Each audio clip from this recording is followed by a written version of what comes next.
Olá, 11 horas e 30 minutos pelo horário de Brasília, desta sexta-feira, dia 29 de setembro de 2023. Este é o Jornal do Empreendedor, segunda edição, então seja muito bem-vindo.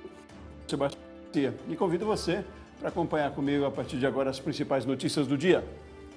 Termina hoje o prazo para donos de pequenos negócios regularizarem a situação fiscal com a União. Consumo nos lares brasileiros acumula alta de 2,5% nos primeiros 8 meses do ano. Aumenta a intenção de pequenos negócios participarem das ações de promoção da Black Friday. Tudo isso você confere agora no Jornal do Empreendedor, segunda edição.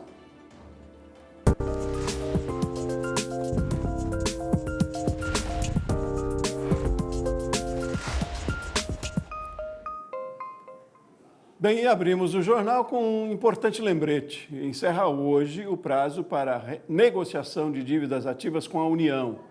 Os donos de pequenos negócios interessados em regularizar a situação fiscal podem acessar o portal Regularize da Procuradoria-Geral da Fazenda Nacional.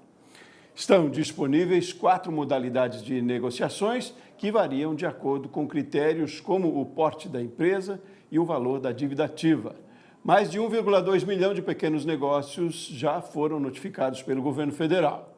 A regularização fiscal impacta diretamente na sobrevivência da empresa, além de trazer melhoras significativas para o ambiente de negócios. E hoje tem dinheiro entrando na economia. A Receita Federal liberou o último lote de restituição do imposto de renda.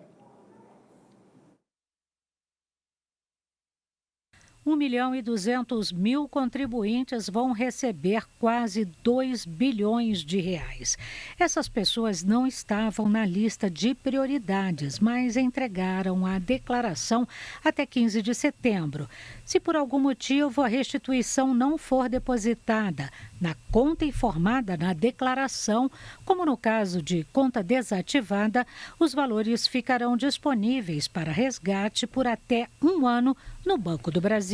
Bom, e a consulta pode ser feita na página da Receita Federal na internet. Basta o contribuinte clicar em Meu Imposto de Renda. E a restituição do imposto de renda foi um dos fatores que contribuiu com o aumento do consumo nos lares brasileiros. Junto com o dinheiro devolvido pela Receita Federal, as compras também foram estimuladas pela estabilidade da renda, promovida pelos programas Bolsa Família e Auxílio Gás, além das quedas consecutivas nos preços dos alimentos. No acumulado de janeiro a agosto, o consumo das famílias foi de 2,58% superior ao mesmo período do ano passado. A maior alta foi detectada em julho, com um aumento de 4,24%. Os dados são da Abras, Associação Brasileira de Supermercados. A tecnologia e a inovação precisam estar associadas à sustentabilidade. Em qualquer setor, o foco dos negócios deve ser em soluções não poluentes. E elas são muitas. E é o que você vai conferir agora na reportagem de Anthony Wells. Em um congresso de inovação com o tema de eco-inovação, o que será que vamos encontrar? Eu tenho um palpite. Inovação. E da boa, viu? Tomamos como exemplo a Phycolabs, startup de biotecnologia focada no desenvolvimento de fibra têxtil à base de algas marinhas. A indústria têxtil ela é a segunda mais poluente do planeta.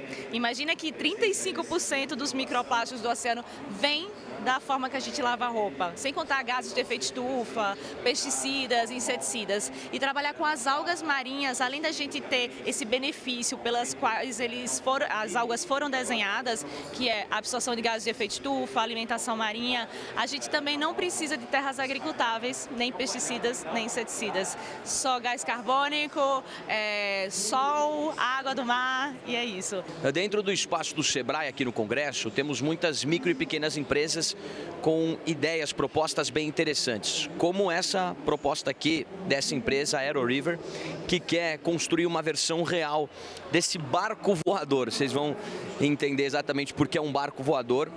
Essa empresa quer construir uma versão real 6 vezes maior que esse protótipo aqui, até o final do próximo ano, com o objetivo de resolver todas as questões complexas de logística e transporte na Amazônia. E eu estou aqui com o Lucas Souza, um dos cofundadores dessa empresa. E Lucas, explica pra gente aqui como que esse avião / embarcação vai resolver essas questões, né? Ele vai voar a mais ou menos uns 5 metros da água, não é isso?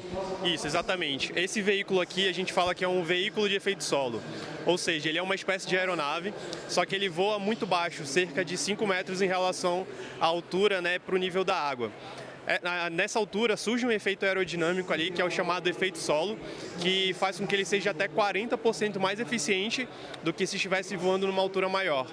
E aí, para fins de certificação, esse veículo é considerado uma embarcação e não um avião. Isso faz com que ele economize muito combustível, proporcionando para a região um transporte barato e rápido, o que é um problema gigante que a gente enfrenta por lá.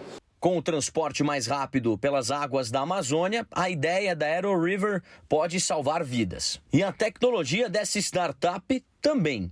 A Quantis, empresa de biotecnologia focada em soluções biológicas regenerativas, trabalha com tecidos bioimpressos que podem ser usados em cirurgias, no ramo farmacológico e até no tratamento contra o câncer. Na Quantis, a gente utiliza células da pele, fibroblastos. Esses fibroblastos, eles são impressos. O que é impresso é como se fosse um protótipo de pele, um tecido de pele. Esse tecido ele fica por alguns dias num período de maturação, e nesse período de maturação as células elas vão proliferando, semelhante ao que ocorre no nosso corpo. No nosso corpo as células estão nesse ambiente tridimensional, no nosso tecido bioimpresso também elas estão nesse ambiente 3D. Todas empresas que destacam o potencial transformador dos pequenos negócios para uma economia próspera e sustentável. Por isso que as micro e pequenas empresas e startups brasileiras receberão quase 120 milhões de reais para desenvolver projetos de inovação industrial. Os recursos virão de uma parceria entre o Sebrae e a Embrapa, a empresa brasileira de pesquisa e inovação industrial, que foi anunciada no Congresso. Com o apoio do Sebrae e Catalisa, a gente se transformou numa startup de fato, e agora a gente tem o José Carlos, que é focado em desenvolvimento de produto, o Volgran com finanças e estratégia.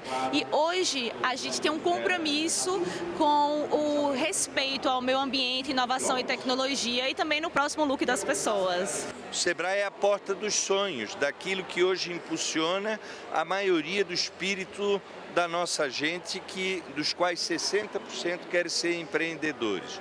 O Sebrae, portanto, é a porta dos sonhos, onde as pessoas entram, mas constroem a sua viabilidade daquilo que sonham do ponto de vista econômico. Nós preparamos o ambiente de negócio, nós damos gestão para que esse negócio prospere, e nós estamos hoje também em todos os espaços da economia brasileira ao longo do nosso território. E no próximo bloco, o desemprego para o trimestre móvel terminado em agosto é o menor em 8 anos. Nós voltamos já já.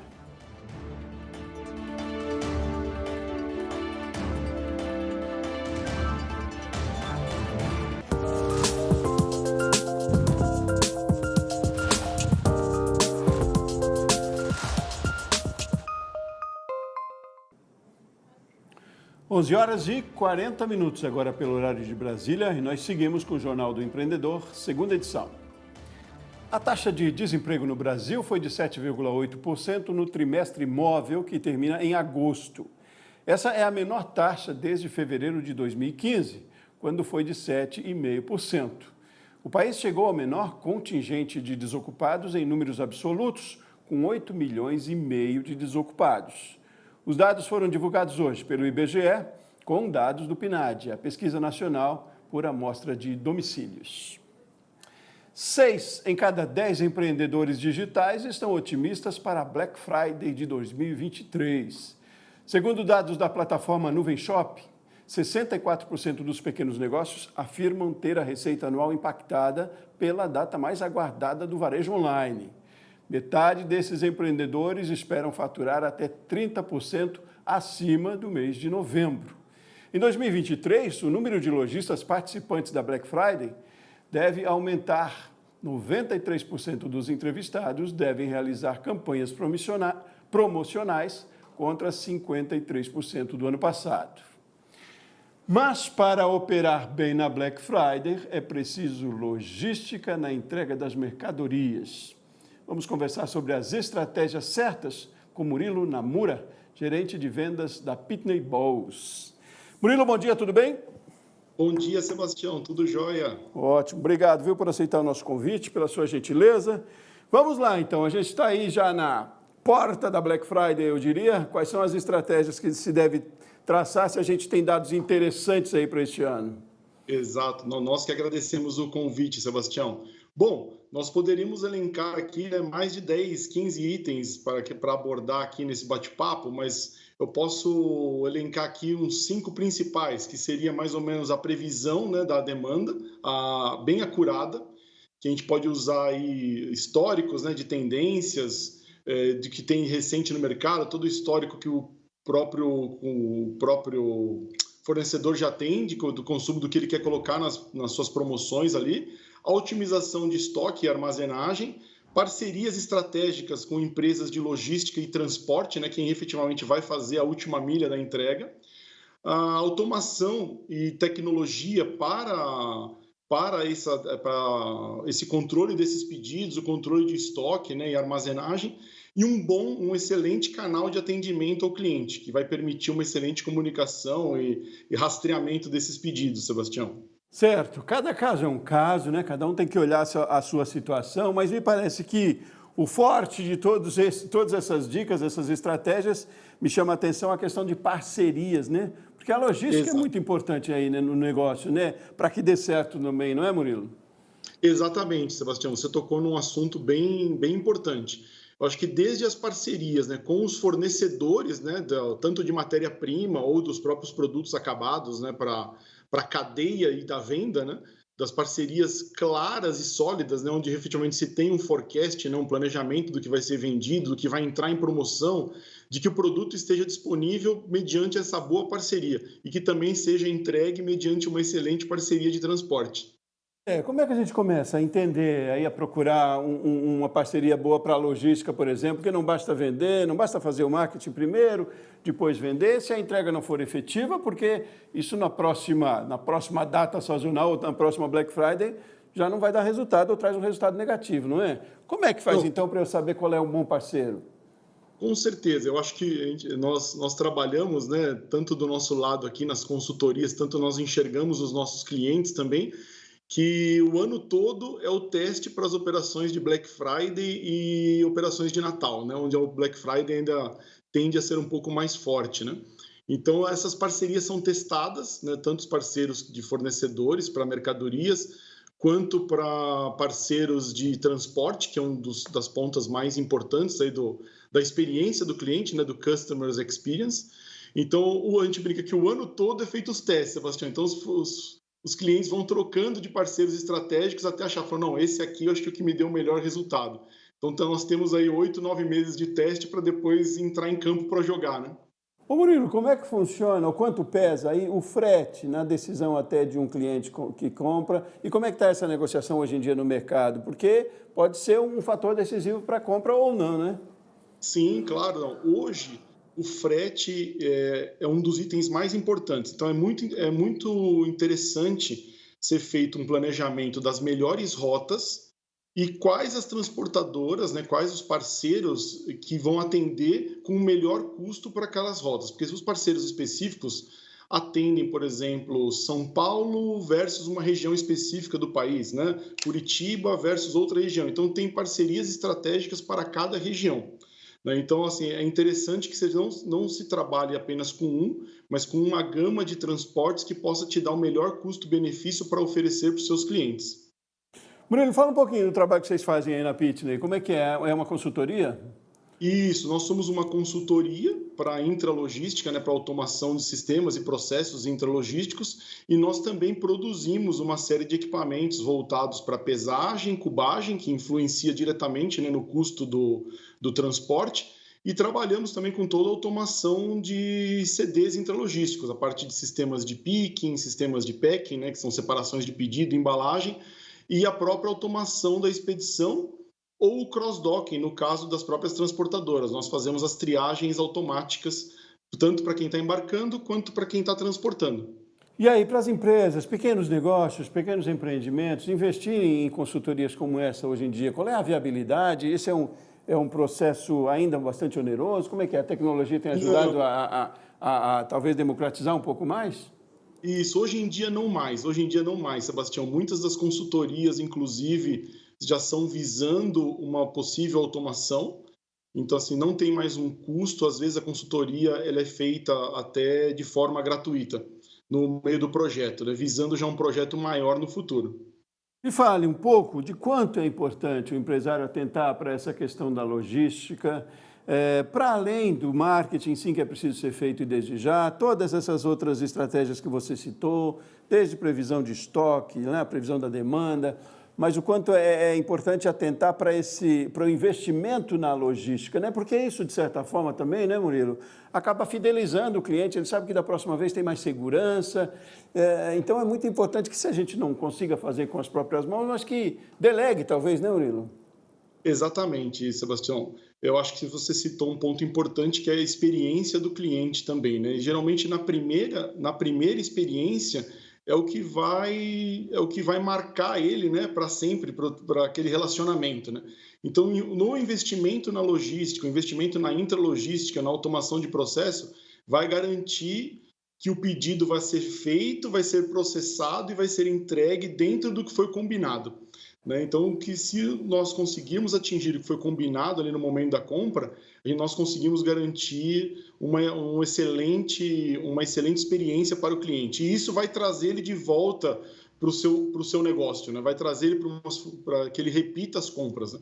Ótimo, excelente. Murilo Namura, gerente de vendas da Pitney Bowes, muito obrigado pela sua participação aqui conosco, Murilo.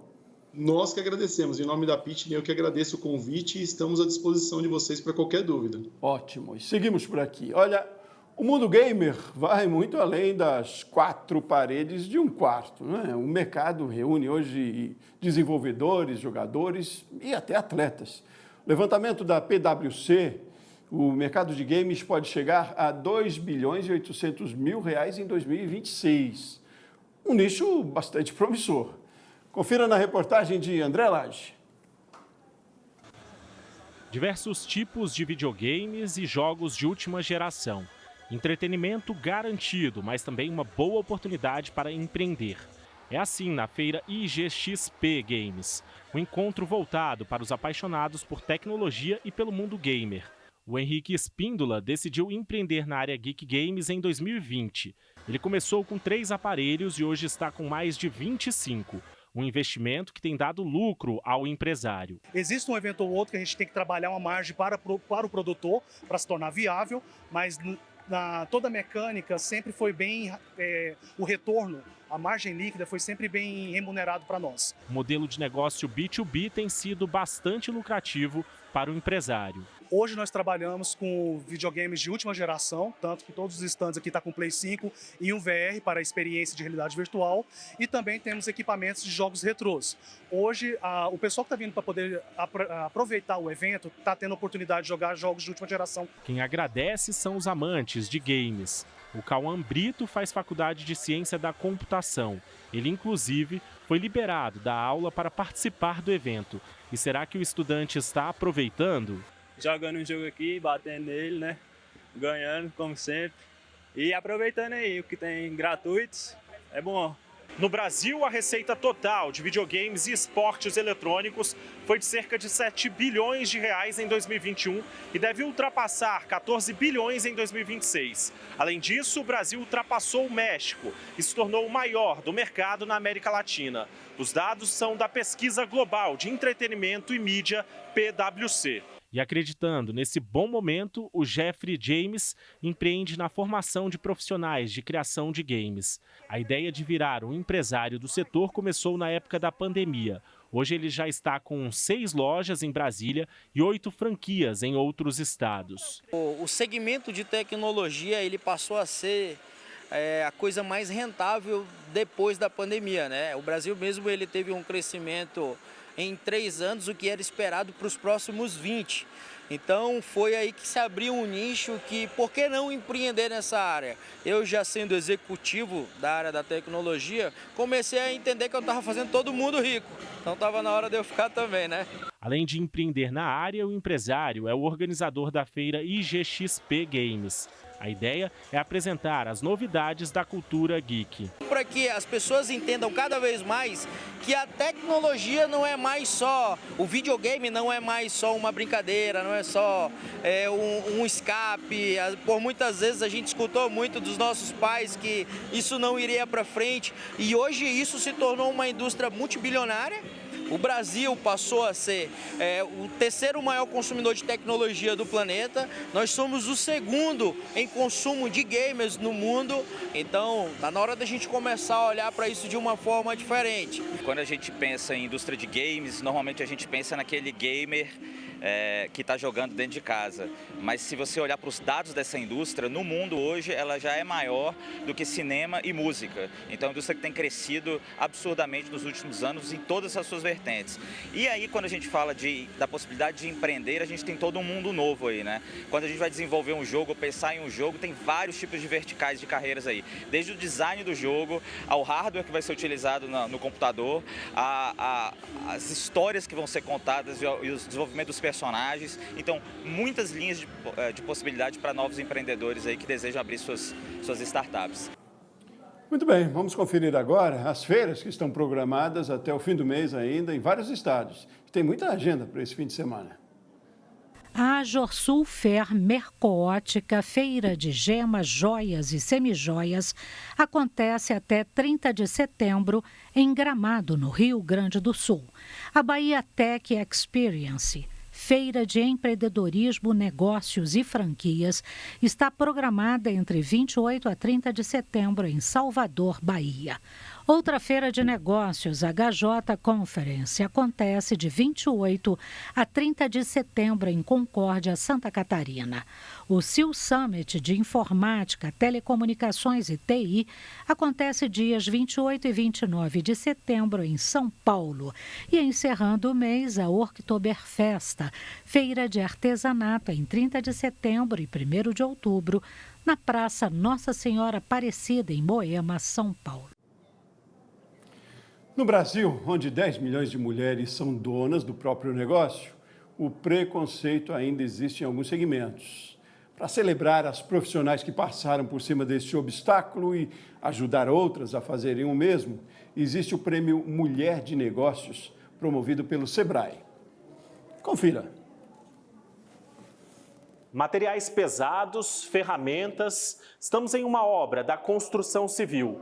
Um ambiente predominantemente masculino, mas aqui quem dá as ordens é a Karina. Formada em arquitetura na Universidade de Brasília há quase uma década, ela fundou a C12, construtora, que atua no mercado há mais de 6 anos. Atualmente, a instituição atende cerca de 10 construções no Distrito Federal e em outros estados. Hoje a gente trabalha com foco em arquitetura residencial, então casas, e corporativo. Então, a gente tem vários espaços corporativos que a gente faz também, assim como retrofit de fachadas. Desde que optou pelo ramo da construção civil, a profissional sofreu preconceitos, principalmente por parte dos clientes. No entanto, as pedras encontradas no caminho se tornaram combustível para seguir firme e forte no propósito. Se a gente preza por uma sociedade onde isso não existe, onde a gente tenha de fato uma igualdade, a primeira coisa que a gente precisa fazer é ser exemplo contra isso. Então, eu acho que grande parte da força vem daí. Da gente mostrar que é possível, sim, né? que a gente tenha capacidade e que a gente possa servir de exemplo para novas mulheres que querem alcançar essa posição.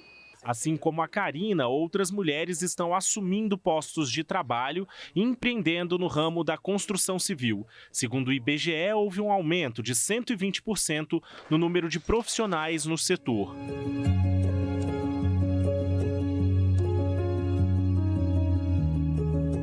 Como inovar é a palavra de ordem, a empresa está lançando o projeto C12 Casa. Por meio do site da instituição, os clientes terão acesso a animações com moradias conceitos. A ferramenta possibilita adaptações a gosto do contratante. A ideia é evitar imprevistos e sustos financeiros no fim da obra. Então, o nosso grande desafio é acabar com a imprevisibilidade dentro do universo da construção da casa. E aí, o que a gente fez? A gente criou projetos conceitos para que o cliente possa escolher o projeto e ele mesmo fazer o orçamento, de forma que ele consiga ter, por garantia contratual, o preço e o prazo final da casa que ele escolher, adaptada para a realidade dele. E com tanto amor e dedicação, a Karina foi classificada no Prêmio Mulher de Negócio 2023. A iniciativa valoriza e incentiva o empreendedorismo feminino no Brasil. A ideia é reconhecer o trabalho das empreendedoras que contribuem para o desenvolvimento do país.